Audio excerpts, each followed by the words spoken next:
Hello, sophomores. Today we're going to talk about prepositions and understanding a little bit why knowing what a preposition is important. One of the reasons that knowing how to identify a preposition is going to be important moving forward is because it also helps you to choose the proper subject verb within a sentence. And this is a skill that is tested fairly heavily on the ACT exam. So we want to learn this not only to do well on that test, but also to become better writers when we are, turning in assignments for any class. So if you could please get out a notebook to take a couple quick notes on prepositions, that would be great.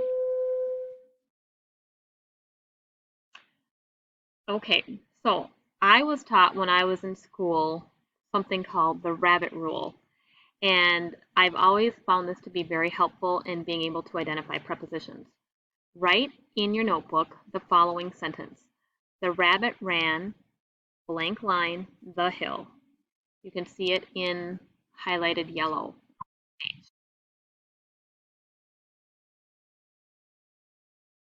And once you have that down, I want you to think about all of the words that could fit into that blank. The rabbit ran up the hill, down the hill, around the hill, to the hill, for the hill, by the hill, near the hill, from the hill, beyond the hill, etc. There are a lot of words that could fit in the blank, and as a result, that really helps you to remember what some prepositions are.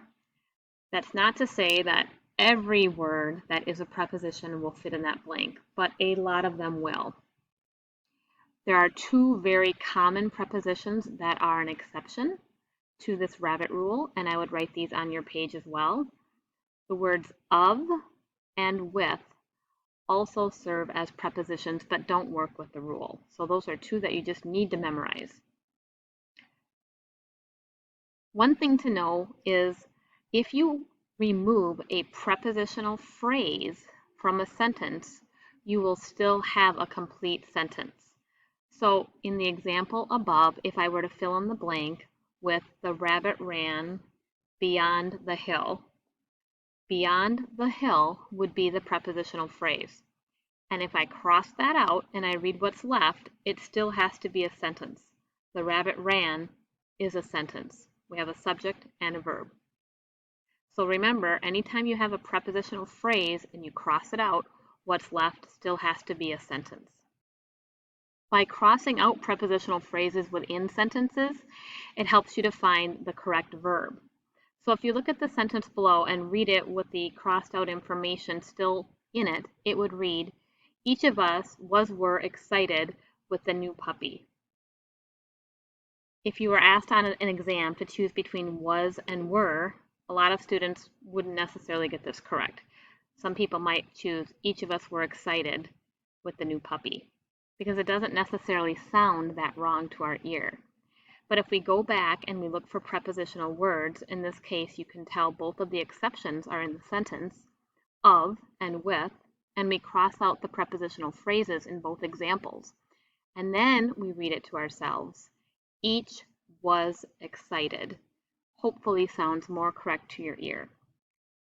The easiest way to know if it's correct when you have the word each, and it's a singular word, meaning each of us, correct, is to replace it with one person's name. So anytime you see the word each, you can put your name in place of that word and reread the sentence. So if I were to do this, I would say, Angela was excited. And that should sound correct, versus Angela were excited. Okay, so again, the rabbit rule is to help you memorize prepositions. We will be practicing this in class so that you can memorize a lot of them, and then also be using them in sample sentences like the one that you're seeing here.